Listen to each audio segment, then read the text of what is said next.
Bon, avec Stéphane Enoch aujourd'hui pour parler d'un sujet qui fait polémique, le sujet de la semaine, qui va sûrement en faire parler beaucoup d'autres. Les deux télés en Calédonie. Un petit mot justement, votre avis en tant que téléspectateur tout d'abord. Deux télés en plus en Nouvelle-Calédonie. Est-ce que c'est trop? Est-ce que votre avis? Oui, bonjour. Alors, en tant que simple téléspectateur, à titre personnel, bon, je pense que déjà avec la TNT, déjà avec RFO, en plus tous les Calédoniens sont maintenant sur Internet. Je ne suis pas sûr qu'on ait vraiment besoin d'une télévision en plus, voire de deux.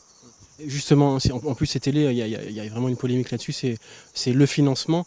Un petit mot sur ce financement, il y a d'un côté la province Nord, donc avec NCTV, qui a priori les financements sont faits. Il y a un autre problème avec NC9, où là il commence à y avoir des imbroglios avec l'OPT qui serait peut-être pas d'accord. Un petit mot, un petit bilan là-dessus. Oui, alors ça c'est vraiment la question qui me tient à cœur, et Convergence Pays aussi, Convergence Pays. On est vraiment très soucieux de savoir ce que va devenir cet argent public, parce qu'on parle quand même de 1,5 milliard à peu près par an, 1,7 milliard on ne sait pas bien. Cet argent, on pense vraiment qu'il devrait être mieux utilisé ailleurs. Il y avait moyen, en plus Convergence Pays avait proposé une autre solution qui aurait été de financer des productions locales, puisqu'on peut imaginer après tout que les Calédoniens veulent des productions locales, mais financer des petites boîtes de production qui auraient vendu leurs programmes à NC Première tout simplement. Et le gouvernement, voire les provinces, auraient pu conventionner avec NC Première des créneaux de diffusion, ça aurait coûté beaucoup moins cher à la collectivité.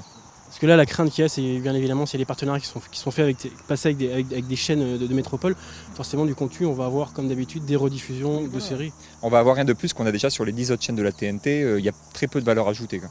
Alors après, on va pouvoir parler aussi des rédactions de ces télévisions, qui sont l'autre sujet qui nous inquiète, puisqu'on n'a pas du tout confiance dans les partis politiques qui sont les promoteurs de ces projets, pour la neutralité qu'il devrait y avoir dans des journaux normalement, quoi. Vous trouvez ça normal justement qu'il y ait vraiment toujours cet aspect politique qui prenne le pas? C'est vraiment insupportable. Déjà, le conflit, enfin la mainmise de RRB et de Radio Jido sur le paysage politique qui s'inscrit en plus dans une dualité qu'on combat depuis des années à Convergence Pays. On le retrouve aussi avec les deux drapeaux, chaque légitimité son drapeau, chaque légitimité sa radio, et maintenant chaque légitimité son créneau du journal de 20 h. Enfin, c'est insupportable, il faut arrêter de diviser les Calédoniens. On a besoin d'être unis, pas d'avoir une télévision bicéphale avec de telle heure à telle heure Jido et de telle heure à telle heure RRB. Quel est votre souhait justement, vous, en tant que politique du territoire? Justement, on sait qu'elles ont 6 mois, 6 mois pour faire leurs preuves, entre parenthèses. Peut-être voir vers peut-être une fusion peut-être des deux? Bon, ça, je ne sais pas. Après, il leur appartient de trouver des solutions pour travailler ensemble. Je resterai de toute manière extrêmement dubitatif sur l'usage qui est fait de l'argent public. Je répète que ça coûte 1 milliard, 1,5 milliard, ça sera toujours beaucoup trop au moment où le pays a de moins en moins d'argent, a de plus en plus de déficit. Il faut financer Enercal, il faut financer Ercalin, il faut financer les squats. Allez demander aux gens qui payent les bus tous les jours 500 francs de bus pour aller faire le ménage, les femmes de ménage, ce qu'elles pensent de la projet de télévision.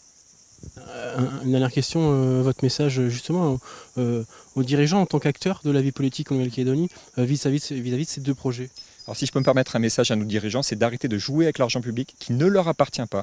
Notre pays est endetté de plus en plus et va de plus en plus l'être malheureusement. Il est temps d'être raisonnable et d'arrêter les projets faramineux et un peu mégalomaniaques.